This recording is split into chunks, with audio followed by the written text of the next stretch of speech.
A CPI do Rio Previdência vai pedir que a Procuradoria-Geral da Fazenda Nacional envie para a Alerj o documento em que autorizou os gestores do fundo a darem início à operação financeira feita com empresas estrangeiras, a Operação Delaware, que deixou uma dívida bilionária na Previdência do Estado. A CPI realizou nesta quinta-feira uma audiência pública para ouvir o Tribunal de Contas do Estado e o Ministério Público sobre o relatório do TCE que apontou em 2017 um endividamento de mais de 10 bilhões de reais no Rio Previdência, decorrente das operações financeiras feitas pelo fundo na cidade de Delaware, nos Estados Unidos. O objetivo dos deputados foi saber a opinião dos agentes fiscalizadores sobre as cláusulas que levaram a um aumento das taxas de juros e avaliar a possibilidade de suspensão dos contratos entre o Rio Previdência e as empresas no exterior. A nossa dúvida é se os gestores do Rio Previdência atuaram completamente dentro dos limites estabelecidos por essas procuradorias, por exemplo, a Procuradoria-Geral da Fazenda Nacional e do Senado, que fizeram com que essas operações não precisassem passar pelo Senado, alcançavam tudo que foi feito, ou o Rio Previdência foi aos poucos extrapolando aquilo que estava autorizado a fazer, prescindindo dessas autorizações. Uma das principais dificuldades encontradas pelos órgãos de controle para concluir se houve ou não fraude na operação feita pelo Rio Previdência no exterior é a falta de transparência verificada durante toda a Operação Delaware, desde a assinatura do contrato. Não houve o debate necessário que precisava ter havido no próprio Conselho de Administração do Rio Previdência sobre as cláusulas penais do contrato, por exemplo, sobre questões de garantia, questões muito sensíveis que depois se mostraram fundamentais, inclusive para o evento de quebra, que causou um prejuízo bilionário ao Rio Previdência, e foi o que chamou a atenção dos órgãos de controle. Isso ocorreu em 2015, em setembro. Pra você ter uma ideia, o contrato tem 4.000 páginas em inglês.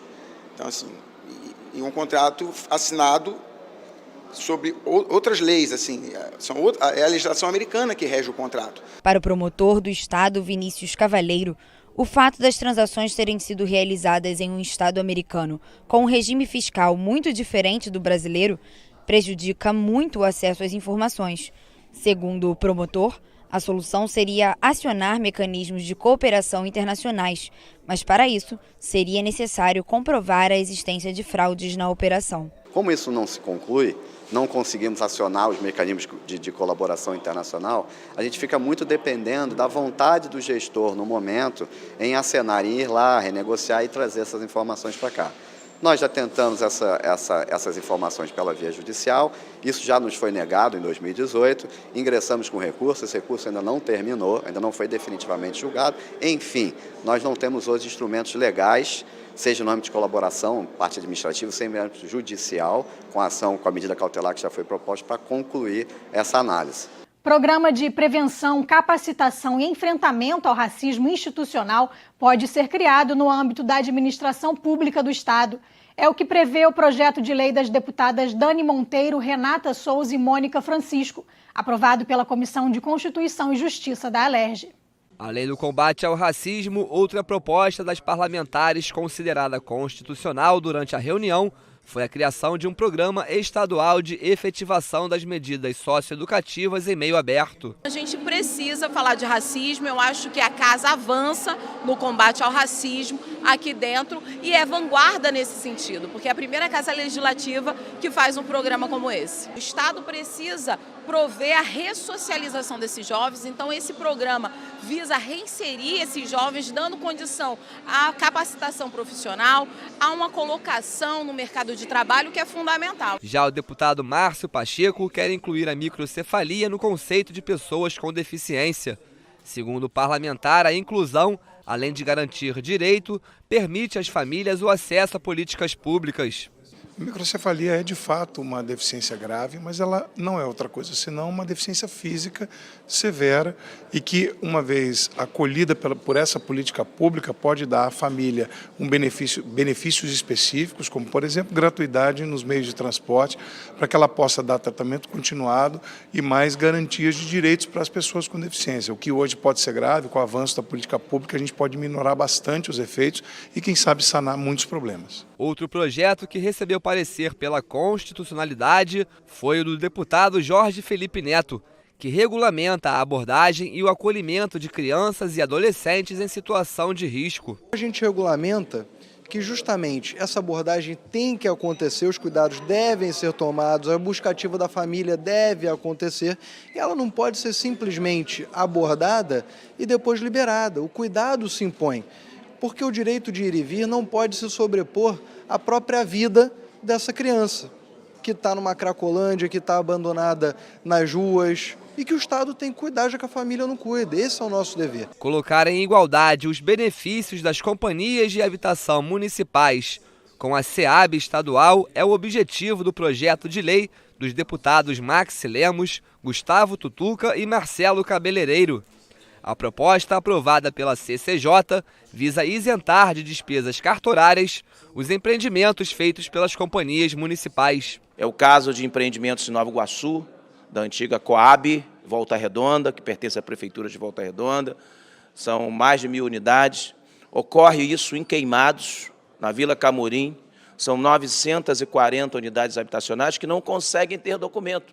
As pessoas compraram esses imóveis há muito tempo atrás e porque a Coab não tem recurso hoje para poder legalizar e averbar no registro de imóveis essas casas, as pessoas ficam sem documento. A Alerj vai doar recursos próprios para o setor da saúde e quer diminuir fila de espera de transplantes de fígado, rim e córneas, principalmente na Baixada Fluminense. O anúncio foi feito pelo presidente da casa durante o lançamento da Frente Parlamentar em defesa da Baixada. A iniciativa da criação da Frente Parlamentar é do deputado Léo Vieira, que formou parceria com 19 parlamentares, que também moram ou são da região. A frente vai atuar em 4 eixos principais: educação, saúde, segurança e infraestrutura. Conversei com os deputados para que a gente fizesse uma bancada, uma frente parlamentar da Baixada Fluminense, para justamente pleitear os principais temas mais importantes que abranjam a Baixada Fluminense, para que a gente, em conjunto, pleiteasse junto ao governador do estado do Rio de Janeiro e também ao governo federal. A Baixada Fluminense, nós somos 3.800.000 pessoas, é a locomotiva do estado. E ficamos há muito tempo esquecida, infelizmente, pelos governos estaduais anteriores. Mas agora a gente vai viver um novo cenário. A deputada Alana Passos disse que vai trabalhar junto com a frente para diminuir o índice de criminalidade, principalmente no município de Queimados. Por mais que eu seja uma deputada do estado do Rio de Janeiro todo, eu não posso nunca esquecer da menina dos meus olhos, que é Queimados e a Baixada Fluminense.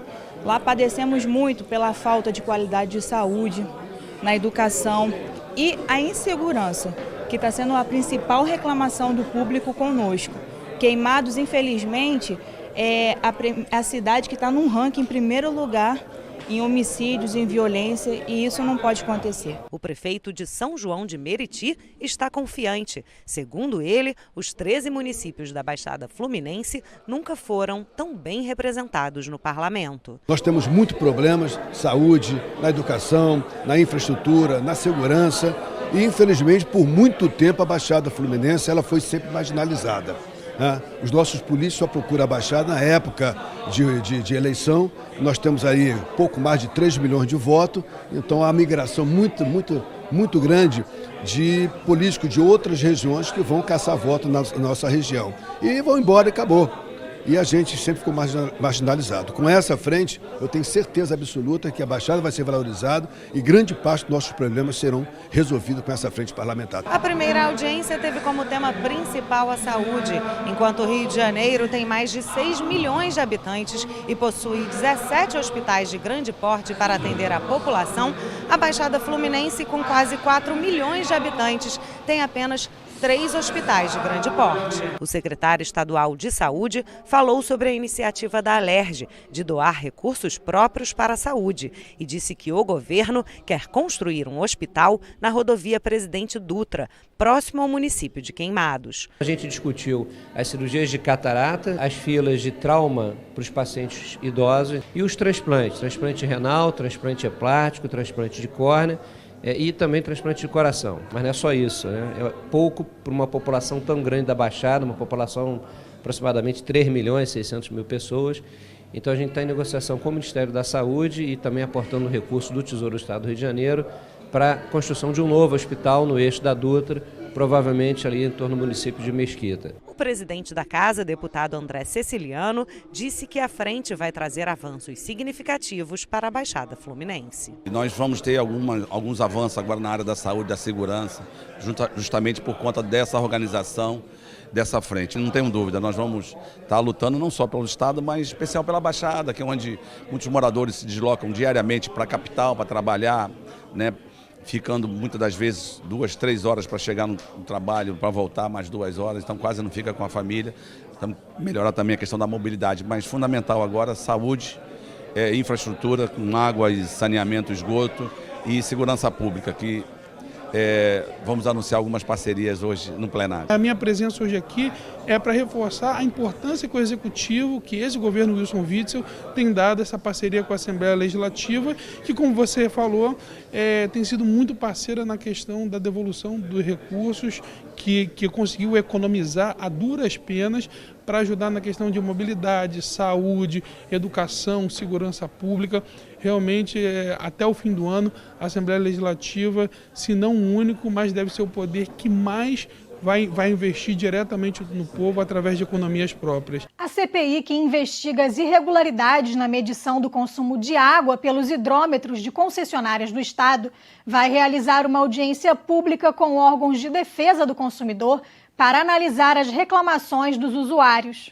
Agora a gente começa a fase de oitivas das testemunhas e as audiências públicas no sentido de averiguar o problema, qual o tamanho, o dimensionamento e quais são os problemas, por exemplo, relacionados ao consumidor das concessionárias de água, especialmente da SEDAI. É isso que a gente vai começar a fazer na semana que vem, chamar os órgãos de defesa do consumidor, a Defensoria, através do NUDECON, Núcleo de Defesa do Consumidor, o Ministério Público, que tem a Seara para Direito Difuso do Consumidor, o PROCON estadual, o PROCON municipal, a Genersa, que também como controladora, ela zela pela questão do consumidor e muito pode contribuir com essa audiência. Agora é o momento de conferir as dicas do Guia Cultural.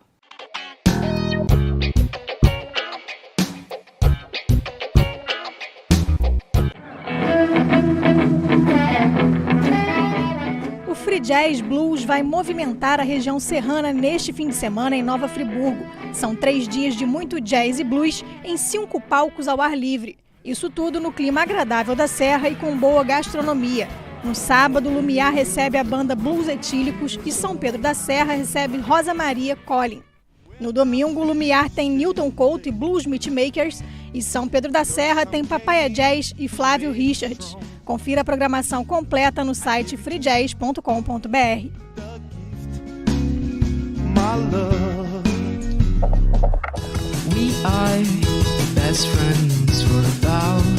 Parte de uma novíssima cena independente nacional, a banda de indie rock Carmen, que viralizou nas redes sociais, se apresenta neste sábado no Solar de Botafogo, zona sul do Rio. O show começa às 9 da noite e os ingressos variam entre R$ 25 e R$ 50.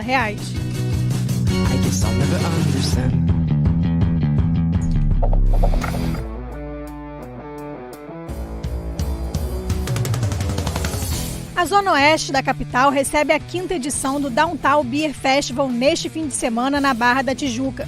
Com o tema Cervejas Cariocas, o evento vai reunir algumas das principais cervejarias do Rio, de Petrópolis, Niterói e Barra do Piraí. A novidade este ano é a apresentação de novos talentos do stand-up comedy. E claro, gastronomia e muita música, com Elvis DJ e o melhor do rock, com Blood Mary, Gargamel DK, Rod Rossi, Deia Casale e Flotters. O evento acontece de meio-dia às 10 da noite e a entrada é de graça.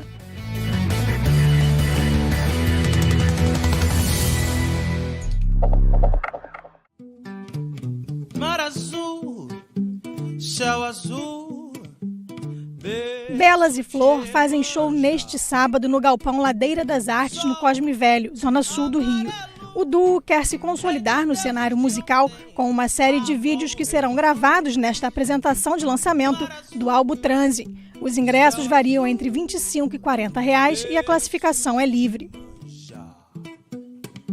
Sol amarelo. Deixa o para-brisa vir. Ele que vai... O fenômeno Super Combo mostra porque é uma das bandas mais produtivas do rock nacional, com show neste sábado às 10 da noite no Circo Voador. A noite fica completa com Menores Atos e os Caras e Carol. Já no domingo, o Circo Voador vai ser palco de um evento único de música e dança. A partir das 6 da tarde, a primeira edição do DOM, Dope on Music. O ingresso solidário, levando 1 quilo de alimento, custa R$40. A programação completa está no site do Circo Voador.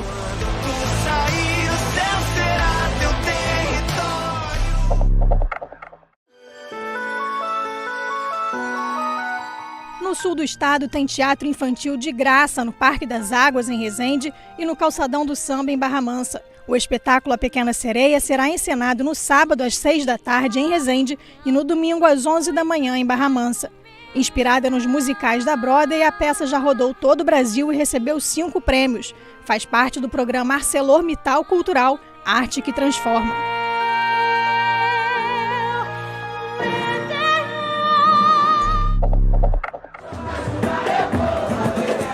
E no domingo, a partir das 3 da tarde, tem mais uma edição do projeto Criolice no Parque Madureira. O evento é conhecido como a maior roda de samba de raiz do Rio e vai contar com feira afro, gastronomia e parquinho temático para as crianças. O ingresso custa R$20 e a classificação é livre.